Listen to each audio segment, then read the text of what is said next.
Kıymetli kardeşlerim, muhterem hanımefendiler, böyle güzel bir mekanda, mukaddes bir beldede bugünün annelerine ve yarının annelerine konuşma imkanı bana verdiği için Cenab-ı Hakk'a sonsuz hamdler olsun. Anne olmak sadece çocuk sahibi olmak demek değildir. Bazen 5 tane 10 tane çocuğun sahibi olur bir kadın, anne olamaz. Bazen hiç çocuğu yoktur ama gerçekten annedir. Allah Resulü aleyhissalatü vesselam da cenneti kadının ayağının altına değil annenin ayağının altına koyar. Cevamiül kelim olan Efendimiz aleyhissalatü vesselam her sözünde aslında birçok şey söylediği gibi o sözünde de birçok şey söyler ve birçok güzelliği bizim nazarlarımıza vermiş olur. Bizler de burada böyle bugünün anneleriyle, yarının anneleriyle bir şekliyle bu manada bazı şeyleri dertleşeceğiz, konuşacağız. Ben aklımda olan birkaç şeyi inşallah sizlerle paylaşmış olacağım. Hasan el-Benna rahmetullahi aleyhin çok güzel bir sözü var. Der ki dünyanın yarısını kadınlar oluşturur, geri kalan yarısını da kadınlar yetiştirir. Aslında kadının ıslah olduğu bir toplum ıslah olur ve kadının ifsad olduğu bir toplumu da başka şeyler ıslah edemez. Eğer bugün biz kendi ümmetimiz çerçevesinden konuşursak 1 milyar 700 milyonluk koca ailemizin ifsat adına bazı sıkıntılar yaşıyor olması ve her geçen gün bunun daha acı, daha felakete doğru gitmesi kadınlarımızın ıslah noktasındaki zafiyetinden kaynaklanıyor. Ne yazık ki modern dünya kadına başka şeyler vaat ediyor ve biz Müslümanlar olarak bu şeylerden ister istemez etkileniyoruz. İster istemez o modernizmin rüzgarı bizi de bir yönüyle silkeliyor, bizi de bu yönde menfu anlamda etkiliyor. Madem biz bir umredeyiz ve umrede bir imar hareketidir, yeniden inşa olma, inşa etme noktasında bir harekettir ki biz onu yapmaya çalışıyoruz beraberce. Ben isterim ki kadınlar olarak sizler de burada erkeklerden daha farklı ve daha özel bir biçimde istifade edesiniz. Asıl imar adına alınması gerekenleri alasınız. Vardığınız zaman evlerinize, ki o evleriniz sizlerin medreseleridir, o medreselerde istenilen oranda ortaya konması gereken şeyleri koyabilirsiniz. Bu mukaddimeden sonra sizi Kur'an-ı Kerim'in önemli bir suresi olan Tahrim suresine götürmek istiyorum. Tertipte 66. sure olan bu surenin sadece 12 tane ayeti var. Zaten Allah Resulü aleyhissalatü vesselamın da hayatıyla, onun kerime zevceleriyle de alakadar olan o 12 ayet sonlara doğru 10, 11, 12 ayetlerinde, yani son 3 ayetinde 4 tane kadın tipi bizim nazarımıza verir. Konuşan Cenab-ı Hak'tır. Her türlü mesajı kıyamete kadar bize o aziz kitabında duyurmuştur. O ayetlerinde de kıyamete kadar gelecek olan kadın erkek herkese, ama özellikle kadınlara 4 tip kadından bahseder. Bunların ikisi menfi, onları öne alır. İkisi müsbet, onları da arkaya bırakır. Menfi olanlar Nuh'un hanımıyla Lut'un hanımıdır. Müsbet olanlar da Firavun'un hanımıyla Allah Resulü aleyhissalatü vesselamın da bambaşka bir biçimde bize vasfettiği, anlattığı İsa'nın annesi olan Meryem'dir. Bu 3 ayeti okuduğunuz zaman, ki okuyun, özellikle fırsat bulduğunuzda mealiyle beraber okuyun. Özellikle de son 3 ayeti biraz daha dikkatli okuyun. Göreceksiniz bu 4 tane kadınlar aleminden seçilmiş, ikisi ibretvari, ikisi de örnekvari olarak takdim edilen o kadınlar üzerinden 4 tane kavram bizim nazarımıza verilir aslında. Hazreti Nuh'un hanımının üzerinden verilen kavram inkar kavramıdır. Bir inkar kavramı kadında nasıl tecelli eder? Peygamber ocağında bile olsa, kocası peygamber bile olsa, bu manada iman mücadelesi veren kocasına rağmen nasıl o evi ve o toplumu ifsad eder? Bunun örneğini Hazreti Nuh'un üzerinden ve onun hanımının üzerinden, özellikle hanımının üzerinden alıyorsunuz. İkinci menfi örnek Lut'un hanımıdır. Hazreti Lut'un da çok farklı bir imtihanı olmuştur o kadın. Onun üzerinden verilen kavram ise ihanettir. İhanet kavramı Kur'an'da Hazreti Lut'un hanımının üzerinde farklı bir biçimde yansıtılır. Örnek olan tiplere baktığınız zaman, örnekvari olarak bize takdim edilen o güzel hanımlara baktığınız zaman, onlardan bir tanesi Firavun'un hanımı Asiye'dir. Asiye anamızın üzerinden bize verilen kavram istikamet kavramıdır. Aslında Firavun'un üzerinden bize verilen mesaj, o kadar zulmü işlemesine rağmen, bir zulüm evi olmasına rağmen, bir zulüm evinden de bir mümin ve mümine yetişebiliyormuş. Bunun örneğini veriyor bize. Ve şöyle bir mesajı var. Bu mesaj bugünün hanımları için de önemli bir mesajdır. Kocan Firavun bile olsa sen Asiye olabilirsin. Hiçbir bahane yok burada. Diyemezsin ki ben iyi bir Müslüman olacaktım ama kocam bırakmadı. Ben aslında çok iyi bir Müslüman olacaktım ama Allah bana öyle bir kaynana verdi ki o kaynana beni çileden çıkardı. Ben de onun için yanlışlar yaptım. Yok böyle bir şey. Ben aslında çok iyi bir Müslüman olacaktım ama bana Allah iki ayaklı bir şeytan gibi bir görümce verdi. Bunu söylüyor kadınlar ama yok. Bu bahanelerin hiçbir tanesinin Allah katında değeri yok. Zaten biz zafiyetlerimizle imtihan olunuyoruz. Nerede hassasiyetiniz varsa imtihan alanınız oradan gelir. Mesela diyelim ki kadınların şöyle bir takıntısı olur bazen, temizlik hastasıdırlar. İsterler ki her şey yerli yerinde olsun. Dağınık bir kocayı Allah musallat eder, imtihanı hep oradan gelir. Olur mu bu? Olur. Çünkü imtihan dünyasındayız ve imtihanlarımız zafiyetlerimizin üzerinden şekilleniyor.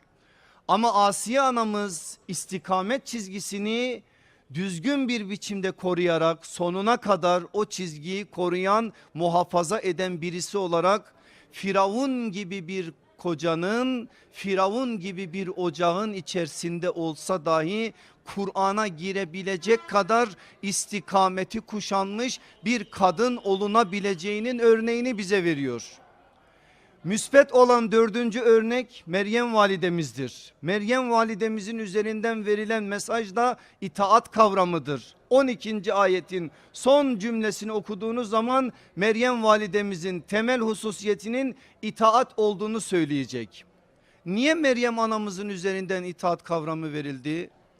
Onun hiçbir şeyden haberi yok. Annesi Hanne daha annesinin karnındayken onu Allah'a adamış, mabede adamış, kız mı erkek mi olduğunu bilmeden onu mabedin çocuğu olarak Allah'a tabir caizse adak olarak vermiş. O doğmuş, belli bir yaşa gelmiş, isteseydi eğer belli bir olgunluğa geldikten sonra ben istemiyorum da diyebilirdi. Bugün mesela siz kızlarınızı, çocuklarınızı kendi kafanıza göre yetiştirmek istiyorsunuz ama çocuklar ergenlik yaşına geldiği zaman ne babayı takıyor ne anneyi takıyor ve bu manada sizin dedikleriniz olmuyor, onların dedikleri oluyor. Hele şu çağda biz çocuklarımızın arkasından koşuyoruz. Hiç kimse demesin ki ben bu manada şöyleyim böyleyim. Şu anda bizim imtihanlarımız ebeveyn olarak, anne ve babalar olarak evlatlarımızla böyle. Şu anda zor bir zamanda yaşıyoruz ve biz anneler ve babalar olarak çocuklarımıza naz yapamıyoruz. Çocuklarımız bize naz yapıyorlar ve biz çocuklarımızın nazlarıyla uğraşıyoruz. O gün de öyle olabilirdi ve Meryem validemiz ben olmuyorum diyebilirdi. Siz beni adadınız ama yapmıyorum diyebilirdi, demedi bunu. İtaat etti. Annesinin o adağına uygun bir biçimde davrandı. Böylelikle de Kur'an'a giren bir kadın oldu. Kur'an'ın verdiği bu 4 tane örneğe, 2 tanesi müsbet, 2 tanesi menfi. Allah Resulü sallallahu aleyhi ve sellem müsbetleri aldı, menfileri Kur'an'dan okursunuz diye ümmetine bıraktı. O 2 tane müsbet kadına 2 tane daha ekledi Efendimiz. Alemler içerisinde 4 kadın seçilmiştir diyerek o 4 kadını nazara verdi. İkisi Kur'an'da geçenler, Asiye ve Meryem validelerimiz. Geri kalan ikisi kim? Hüveylid'in kızı Hatice radıyallahu anha. İkindiden sonra anamızı ziyarete gideceğiz inşallah. Anamızın ocağına varacağız inşallah, ona selam vereceğiz. Biri de Resulullah'ın kızı Fatıma. Bu 4 tane kadını da alemlere örnek olarak, model olarak sallallahu aleyhi ve sellem koydu. Şimdi biz Kur'an'ın bu 4 tane seçtiği kadının üzerinden 4 kavramı aldık ya, Resulullah sallallahu aleyhi ve sellemin eklediği 2 kadının üzerinden de 2 kavram alırız. Hatice der demez karşısına yazacağınız kavram vefadır. Fatıma der demez karşısına yazacağınız kavram ilimdir. Ben sözü Fatıma'dan başlatmak istiyorum. Şimdi kadınlarımızın çoğunluğunun şöyle bir problemi var. Niye şunu yapmıyorsun, bunu yapmıyorsun dedikleri zaman hep zaman yetmiyor, zamansızlık, zamana ait şeyler söyleniyor. Erkeklerde de var bu ama bizim muhatabımız şu anda kadınlar olduğu için ben kadınlar için bir şeyler söyleyeyim. Bir kadın düşünün, 23 yaşında evlensin, 22-23 yaşında evlensin. Bu kadının evlilik süresince Allah ona 5 tane evlat nasip etsin. O kadın 5 tane çocukla ilgilenirken Medine'nin en fakihe, en bilgin, en alime kadını olsun. Bahsettiğim kadın Fatıma radıyallahu anhadır. Böyledir. O bir taraftan çocuklarıyla ilgilenirken bir taraftan da ilim adına bir yerdedir. Evlenmeden önce babasının kızıdır, binti Ebiha'dır. Evlendikten sonra Ümmü Ebiha'dır, babasının anasıdır. Ali'nin hanımıdır. Ehli beytin mensupları olan çocuklarının da anasıdır. Şöyle bir mazeret göremiyorsunuz Fatıma anamızdan. Ben ilim öğreneceğim ama zaman yok. Ben şunu yapacağım ama zaman yok. Sohbete gideceğim ama zaman yok. Kur'an okuyacağım ama zaman yok. Böyle bir şey yok. Çünkü sünnet üzere yaşayan bir Fatıma var önümüzde. Nasıl yaşıyor sünnet üzere? Yatsıyla birlikte kapanan evin kapıları sabah namazıyla birlikte açılıyor. Bugün Avrupa'nın yaptığını biz İslam toplumları olarak yapamıyoruz. Bakın başka bir Avrupa, Arap ülkesine de gitseniz halimiz böyle. Sabaha kadar dolaşan, gezen insanları görüyorsunuz sokaklarda. Ama sallallahu aleyhi ve sellem Efendimiz bizim uykumuza bir ölçü getirdi ve sünnet üzere uyuma adına bize bir şey öğretti. Bugün siz çocuklarınıza ne öğretirseniz öğretin. Ben bilmiyorum ne öğrettiğinizi ama şunu öğretmeseniz büyük bir kayıp içerisindesiniz. Çocuklarınıza öğreteceğiniz en önemli şeylerden bir tanesi uyku ahlakıdır. Uyumayı tam anlamıyla bilmeyen, öğrenmeyen çocuklar, büyükler de aynı, uykuyu tam anlamıyla alamayacakları için uyanık da gezemeyecekler. Eğer siz bugün sabah namazıyla başlayan bir eviniz olsa, sabahın erken vakitlerinde evin o bereketiyle bambaşka bir şey şekillense, inanın siz zamansızlık problemi çekmeyeceksiniz. 2-3 saatte yapacağınız bütün işleri yapacaksınız. Geriye kalan işlerde de diğer işlerde koşturacaksınız. Ve bu manada bir denge üzerine olacak. Aksatmayacaksınız evinizi. Evinizi aksatmadığınız gibi kendinizi yetiştireceksiniz. Kendinizi yetiştirdiğiniz oranda da elinizin altındaki talebeler olan çocuklarınızı yetiştireceksiniz. Hatta eşlerinizi yetiştireceksiniz. Çünkü eşleriniz de sizinle yetişiyorlar. Farkındasınız ya da değilsiniz. Birkaç istisna arıza olsa da genel anlamda erkekleri yönlendirenler çoğunlukla kadınlar oluyor. Kadın ya hayra yönlendirir ya şerre yönlendirir. Bu manada hayra yönlendirebilmeniz için sizin en başta yetişmeniz lazım. Hassasiyetleriniz İslami ölçülerde olmazsa eğer bu manada bazı şeyler yerli yerine oturmayacak. Biz Fatma anamızın üzerinden bunu öğreniriz. O anamız çocuklarından bir tanesini bebekken kaybetti. Muhassin isimli çocuk daha bebek yaşlarda vefat etti. Geriye kalan 4 tane çocuğuna bakın. Hasan, Hüseyin, Zeynep, Ümmü Gülsüm. Aleme verdikleri derse bakın. Alem Hasan'ın üzerinden vahdeti, Hüseyin'in üzerinden şahadeti, Zeynep'in üzerinden izzeti, Ümmü Gülsüm anamızın üzerinden de dirayeti öğrendi. Vallahi onların mektepleri, medreseleri, evleriydi. Onların muallimleri de sadece ve sadece analarıydı. Analar öğretir ne öğretirlerse.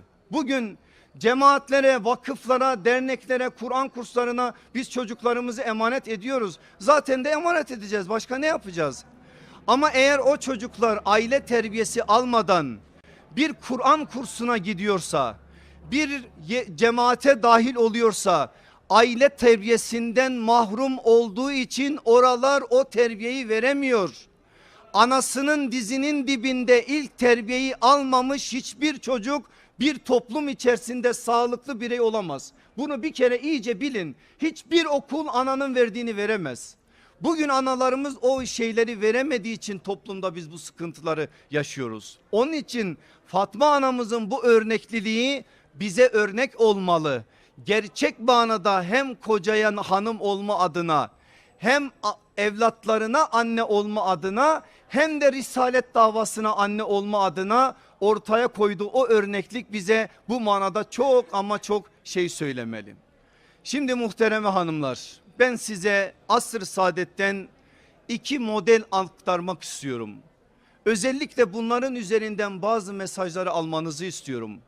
Kadın nasıl kocasının hem felaketi hem saadeti olurmuş, bunu anlama adına bu 2 örneği vermek istiyorum. İkisi de peygamber günlerinde yaşamış, ikisi de Resulullah sallallahu aleyhi ve selleme komşu, ikisi de Resulullah sallallahu aleyhi ve selleme akraba.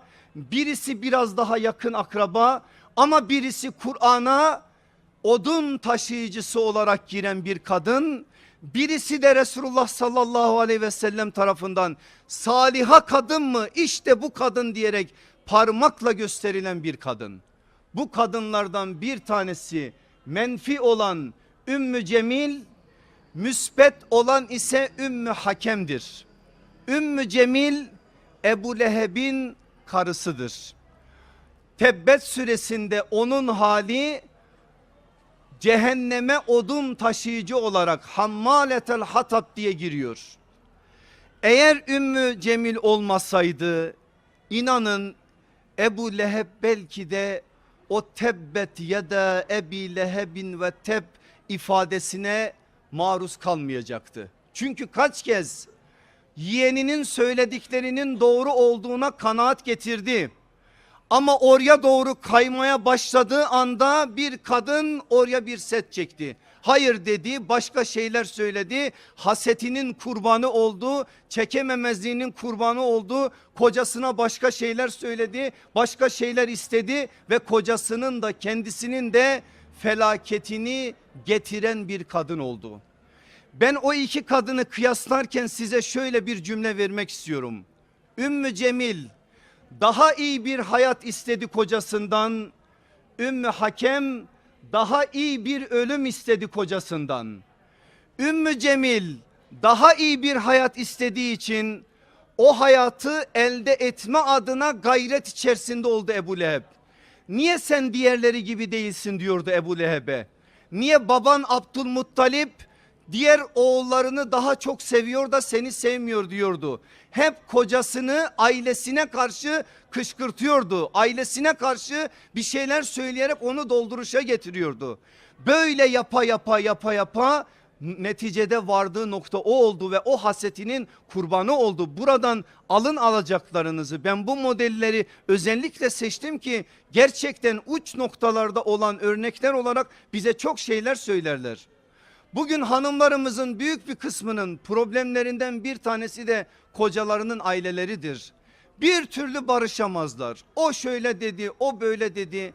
Anne olarak görme, baba olarak görme, aile olarak görme gibi bir adımı atamazlar ve bir ömür kavgayla, gürültüyle o hayatı devam ettirirler. Hem kocalarının felaketine hem de kendi felaketliğine işi götürürler. Ama bu işi biz eğer Ümmü Hakem gibi ele alsak, saliha kadın demek ne demek? Bunu bir anlasak, saliha kadının vereceği şeyin ne olduğunu bir anlasak belki bazı şeyleri hayatımızdan değiştireceğiz, başka noktalara kaydıracağız. Peki Ümmü Hakem'e gelin, o kimin hanımı? O da Ebu Leheb'den geri kalmayan birisinin geliniydi. Ebu Cehil'in gelini, İkrime İbni Ebi Cehil'in ise hanımıydı. Allah Ümmü Hakem'e hidayet nasip etmişti. Kocası ise iman etmemişti. Allah Resulü aleyhissalatü vesselam Mekke'yi fethetmeye geldiği zaman hanımı Ümmü Hakem Mekke'de kaldı. Kocası İkrime İbni Ebi Cehil kaçtı gitti. Eğer dedi Muhammed sallallahu aleyhi ve sellem beni görürse bana ceza verir. Çünkü ben 21 yıl boyunca ona karşı oldum. Onun yürüdüğü yollara dikenler serptim. Nerede onu gördümse ona hakaret ettim. Kaç kez onun karşısında ona düşman olarak karşısına çıktım. Böyle yapmış birisine hiç af olur mu? Hiç onu bağışlar mı dedi ve kaçtı gitti. Geldi Ümmü Hakem Resulullah'ın huzuruna. Kocası gitmiş. O kalıp kendine yeni bir hayat kurabilir. Ama saliha kadın kocasının ahiretiyle ilgilenen kadındır. Saliha kadın kocasının dünyasından daha fazla ahiretini düşünen kadındır. Ben bu dünyada yanayım ama öteki dünyada kocam yanmasın, eşim yanmasın diye feryat eden kadındır. Öyle olduğu için Allah Resulü'nün huzurunda ya Resulallah diyor, beni hatırladın mı bilmiyorum, ben Ümmü Hakem'im. İkrime'nin hanımıyım. Sen burayı fethe geldiğin için İkrime kaçtı gitti. Ben istiyorum ki onun peşine düşeyim. Ona gideyim, yalvarayım, yakarayım. Onu senin huzuruna getireyim. Senin huzuruna gelip iman etme adına onu zorlayayım. Eğer ben onu ikna etmeyi başarırsam ve senin huzuruna getirirsem, İkrime de gelip senin huzurunda iman ederse sen onun imanını kabul eder misin? Allah Resulü sallallahu aleyhi ve sellem kime yok dedi ki ona yok desin. Nasıl kabul etmem dedi ey Ümmü Hakem. Yeter ki sen onu becer. Eğer onu becerebilirsen o benim yanımda her zaman ikram, iltifat görecektir. Sevindi. Tam gidecekken bir daha döndü. Gelip Resulullah'ın yanında durdu. Ya Resulallah dedi. İkrime belki de benim sözüme inanmayacak. Sen bana bir işaret ver. İşaret ver ki ona göstereyim, diyeyim ki bak Resulullah sana eman verdi. Eğer gelip huzurunda durursan Allah Resulü seni affedecek. Buna işaret olsun diye bana bir şey ver dedi.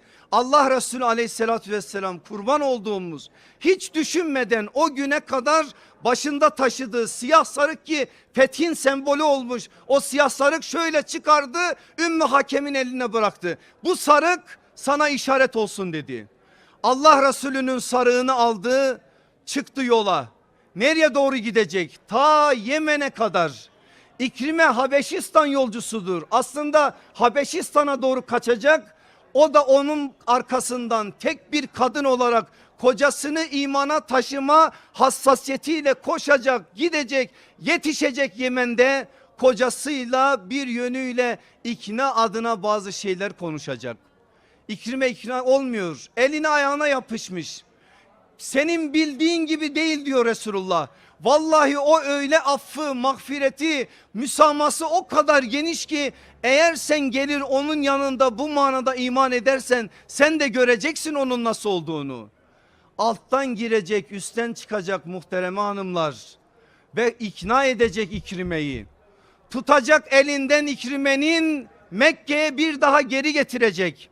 Allah Resulü sallallahu aleyhi ve sellem Kabe'nin avlusunda oturuyor.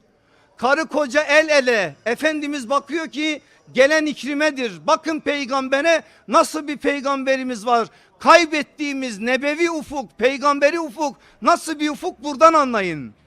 Dönüp yanındakilere diyor ki Peygamberimiz sallallahu aleyhi ve sellem, bakın gelen İkrime'dir. Çok büyük ihtimalle iman etmeye geliyor. Bundan sonra İkrime'nin yanında babasına dair de kötü söz söylemeyeceksiniz. Babası kim? Ebu Cehil. Allah Resulü'nün ümmetimin firavunu dediği Ebu Cehil, Resulullah bunu söylüyor. Bundan sonra babasına kötü bir söz söylemeyeceksiniz. Çünkü ölünün arkasından konuşmak ölüye hayır ya da şer ulaştırmaz. Ama yaşayanlar bundan ızdırap duyarlar. Yürüyor, adım adım yürüyor ama kendisi anlatıyor sonra bize. Ayakları yerden kesilmiş ve korku var. Resulullah sallallahu aleyhi ve sellemin şöyle karşısına geldim. Göz göze geldiğimiz bir anda bana şunu dedi Resulullah. Merhaba ey hicret yolcusu dedi. Bunu der demez ben bittim diyor İkrime. Beni hicret yolcusu diye kabul etti. Aldı yanına oturtturdu. Sonra ben bir şeyler söyleyecektim, bırakmadı. En son benim dilimden dökülen şehadet cümleleriyle Kabe'de bulunanlar tekbir getirdi. İkrime'den böyle bir sahabi çıkaran bir peygamber ufkundan bahsediyoruz. Ama İkrime'yi İkrime yapan Ümmü Hakem diye bir kadın, saliha bir kadın. Eğer saliha olursa o kadın nice İkrimeleri peygamber medresesine ulaştırır. Nice İkrimeleri Allah Resulü aleyhissalatü vesselamla arasına mesafe koyma adına bazı şeyler yaptığı zaman bu manada o sıkıntıları telafi edecek adımlar atar ve bu manada daha güzel şeyler ortaya koyar. Azize kardeşlerim, muhtereme hanımlar, içinizde anne olanlar var. İnşallah bekarlarımız var, onlar geleceğin anneleri. Ben şimdi onlara bir dua etmek istiyorum. Allah onlara sahabi kametinde eşler nasip etsin inşallah. Belki dul kalmış hanımlar var içimizde, onlar Meryem'in rolünü oynuyorlar. Onların da imtihanı öyle. Allah onların da imtihanlarını çoğaltsın. Bu manada imtihanlarına yardım etsin. Ne olursa olsun imtihan yurdundayız ve birbirimizle imtihan edilmekteyiz. Kimse bu imtihandan kaçamaz ve hiç kimse imtihanını kendi seçmediği için şunu söylemeye hakkı yok. Niye bana bu geldi? Gönderen Allah'tır. Bize onu takdir eden Allah'tır. Biz kadere iman etmiş olan insanlarız. Kadere iman eden her türlü kederden emin olur. Bu ilke gereğince hiçbir şekilde biz kaderimizle alakalı şeyleri sorgulama noktasında bir adım atmayız. Yapmamız gereken şey şu: Allah sana eğer Firavun gibi bir koca verdiyse senin halin asiyeliktir. Hiçbir bahaneye gerek yok. Asiye olacaksın, istikamet kametini kuşanacaksın, gereğini yerine getireceksin. Allah sana eğer Meryem'in rolünü vermişse, seni dul bırakmışsa, seni çocuklarına karşı babasız bırakmışsa, çocuklarının terbiyesini sana bırakmışsa, bunu sadece şöyle anlamayın. Elhamdülillah sizin içinizde yoktur ama etrafınızda insanlar vardır, onun için bunları söylüyorum. Diyelim ki bir baba var ama hiç yaşadığı ya da yaşamadığı belli değil. Çocuklarına babalık yapmıyor, eve sahip çıkmıyor. O baba ölü. Ölü baba. Öyle bir halde olan da Meryem'in rolündedir. Dolayısıyla ille de maddi anlamda dul kalma değil mesele. Bu manada da eğer imtihanı olan varsa orada ona düşen kamet Meryem'i bir kamettir. Yapması gereken şey itaati kuşanıp gereğini yerine getirmesidir. Eğer Hatice gibi sizi bir davaya ana kılmışsa, insanların bakışları sizin üzerinizdeyse, insanlar sizden bir beklenti halindeyse, mesela siz bir sohbet hocasısınız, insanlar sizden ilim bekliyorlar, siz Hatice'siniz. İster bunu kabul edin ister etmeyin. Sizin rolünüz orada Hatice rolü oynamaktır. Böyle bir roldeyseniz vefa sizin azığınız olacak. Hiçbir zaman başka şeylere takılmadan Hatice olmanın gereğini yerine getireceksiniz. Vefa nedir biliyor musunuz? Birçok anlamı belki zihninizde var ama ben başka bir anlam vereyim. Karşılık beklemeden vermektir. Allah'tan sadece karşılığı bekleyerek bu manada bazı şeyleri feda etmektir. Haticelik de budur zaten. Köşk gibi bir evde başlayacak risalet davasına, çadır gibi bir evde bitirecek hayatının sonunu. Biraz sonra varacağız anamızın ayaklarının altına. Orada da söyleyeceğiz. Allah Resulü sallallahu aleyhi ve sellem onu yolcu ederken gözyaşları içerisinde, Hatice'm nasıl başladın, nasıl bitiriyorsun? Ben sana bu hayatta rahat ettiremedim diyecek. Ama o anda bile yine vefa gereği ben en güzel günlerimi senin yanında yaşadım diyecek. Allah Resulü'nü yine teskin edecek. Yine o manada kendi kâmetine uygun bir şeyi ortaya koyacak. Eğer siz Fatma anamız gibi çocuklarınız olur, Ali gibi bir kocanız olur, Ali gibi ağır bir yükü olan bir kocanız olur. Ali'ye eş olmak kolay bir iş değil. Orada da Fatmalık adına ortaya koyacağınız kâmeti kuşanacaksınız, gereğini yerine getireceksiniz. Hazreti Ömer Allah Resulü aleyhissalatü vesselamın yanında bir gün bir şeyler söylüyor. Efendimiz aleyhissalatü vesselam Ömerül Faruk'a diyor ki, Ömer diyor, dünyanın en kıymetli hazinesinin ne olduğunu sana söyleyeyim mi? Hazreti Ömer başka bir cevap bekliyor ama Allah Resulü sallallahu aleyhi ve sellem söylüyor. En kıymetli hazine saliha bir kadındır. Peki saliha kadın kimdir? O verdiğim örneklerde saliha kadını çözdük biz aslında. Ama ben biraz daha somut size bir şeyler söylemek istiyorum. Saliha kadın şu değil. Kocası işten eve gelecek, o anda namazda. Kapıyı açan o değil. Kocasını karşılayan o değil ama namazda. Böyle bir şey yok. Böyle bir saliha kadınlık yok bizde. Biz saliha kadınlığı Allah Resulü sallallahu aleyhi ve sellemin mektebinden, onun mübarek ellerinde yetişen sahabenin elinden ve onların terbiyesinden öğreniyoruz. Kadının çok namaz kılması, çok oruç tutması, çok infak vermesi, çok hayır hasanette bulunması, bunlar ayrı ayrı anılır Kur'an'da zaten. Açın Ahzab suresini bu nazarla okuyun. Kadının her haline ait bazı örnekler söyleyecek Kur'an. Kadının infak vermesini de söyleyecek, oruç tutmasını da söyleyecek, başka hayır hasenatlarını da ayrıca taltif edecek. Bunların hiçbir tanesi değil salihalık. Saliha kadını Allah Resulü bize tarif ediyor. Nedir saliha kadın ya Resulallah? Kocası yüzüne baktığı zaman ondan hoşnutluk duyar. Meşru dairede bir şey istediği zaman yerine getirir. Kendisi evde yokken evine ve namusuna sahip çıkar. Peygamber sallallahu aleyhi ve sellemin saliha kadın tarifi bu.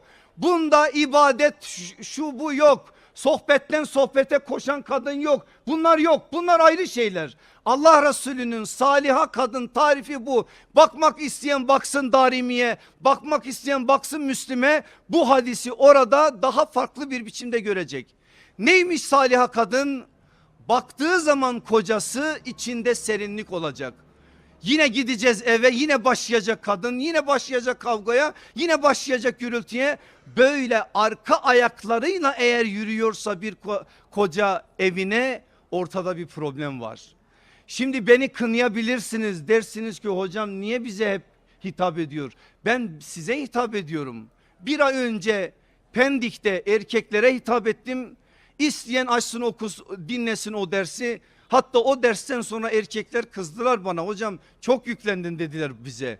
Orada onlara yüklendim, burada da size yüklenmek zorundayım. Çünkü bu hakikatleri birileri bize hatırlatmalı.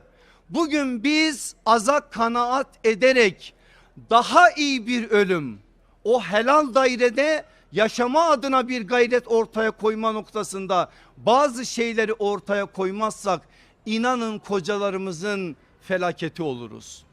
Bir kadın şunu düşünmeli, eğer Ümmü Hakem'in yolunu izliyorsa, eğer Ümmü Cemil'in yolunu izliyorsa bunu yapmasın. Ama Ümmü Hakem'in yolunu izliyorsa şunu yapmalı. Benim kocam 3 milyar maaş alıyor. Benim ondan istediğim onun maaşının üstünde. Eğer ben bunu zorlarsam benim kocam faize bulaşacak ya da usulsüz işler yapacak.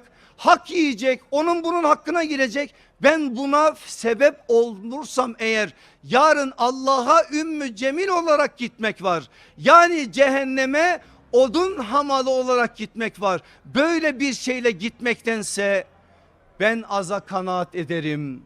Helal dairede olurum. Helal dairede kalma adına gayret içerisinde olurum. Kocamın hem bu dünyada cenneti hem öteki dünyada cenneti olurum. Sizler artık bu manada imar adına başlattığınız şu yolculuğunuzda bunu yapacaksınız. Özellikle evli olanlardan ben şunu istirham ediyorum. Hayır işlerinden geri kalan hanımlarımız kocalarını bu işe ellerinden geldiğince teşvik etmeliler. Bu iş iki kanatlıdır. Siz mahallenizin Kur'an kursunda bir sohbete gidip kocanızı manen beslemeseniz eğer bir müddet sonra o makas açılır ve iki ayrı insan olursunuz evde. Sizin hassasiyetleriniz başka olur, onun hassasiyetleri başka olur. Beslendiğiniz kaynakları mümkün mertebe aynı havuzda olmasına dikkat edeceksiniz. Siz nereden besleniyorsanız, bizim cemaatçilik diye bir derdimiz yok. Neresi olursa olsun vallahi hiçbir farkı yok. Her yer aynı şeyi anlatıyor. Hiç kimse demesin ki ben ondan iyiyim, şuyum, buyum. Her yer aynı şeyi anlatıyor ama bir yer olsun, neresi olursa olsun. Bir yerde besleneceğimiz, manen besleneceğimiz bir havuzumuz olmalı. Kocamız da, hanımımız da, çocuklarımız da o havuzdan beslenmeli. Aynı şeyleri almalılar ki manen bir seviye kazanılsın. Ama diyelim ki kocanız gelmiyor, olabilir, böyle bir imtihanla Allah sizi yüz yüze getirmiş olabilir. Böyle bir imtihanla yüz yüze kalan hanım şunu yapmalı: asla kocasına hocalık yapmamalı. Hiçbir erkek bunu kabul etmez, ben size söyleyeyim. Ve böyle yapmanız sizi bile o sohbetlerden koparabilir. Yapacağınız şey yine sanki kocanıza tasdik ettiriyormuş gibi, aynen Hazreti Hasan'ın, Hüseyin'in kendilerinden yaşça büyük olan dede gibi gördükleri bir insanın yanlış abdestini düzelttikleri gibi. Yanları başında abdesti yanlış alıyor. Demiyorlar ki dedeciğim abdesti yanlış aldın. Ne diyorlar? Dede bir bak bakalım biz abdesti alıyoruz, doğru alıyor muyuz? Dede gözlüyor, diyor ki oğlum siz doğru alıyorsunuz, ben yanlış anlıyorum. Bu tebliğde bir dildir. Kadının kocaya olan tebliğinde böyle bir dil kullanmak durumundadır. Bunu da bir hoca edasıyla değil başka bir edayla yapıp bu manada sağlıklı bir ev, sağlıklı bir hane oluşturmak durumundadır. Azize kardeşlerim, fazla sözü uzatmaya gerek yok. Herhalde sorularınız da var, o sorularınıza da cevap vereceğim.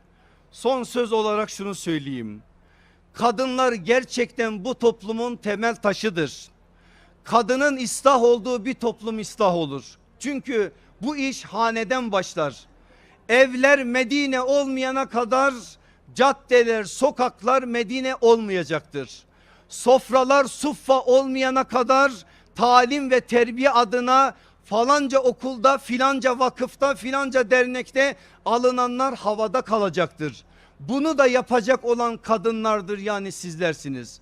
Burada bu manada bir hedefiniz, bir idealiniz olsun. En başta dedim ya, o mefkure adına bir şey. Bu manada aklınıza bazı şeyleri iyice alın, oturtturun. Burada bazı şeylere karar verin ve döndüğünüz zaman evlerinizi imar edin ki toplumda imar olsun, çocuklarımız da imar olsun. Her şeyi yaptık, olmadı. Olmaz mı? Olmayabilir. Bu manada siz sorumlu değilsiniz. Hazreti Nuh'u aklınıza getirin. Vazifenizi yaptıysanız, eğer olmadıysa o olmamasına sabretmeniz bile size ecir ve mükafat kazandırır.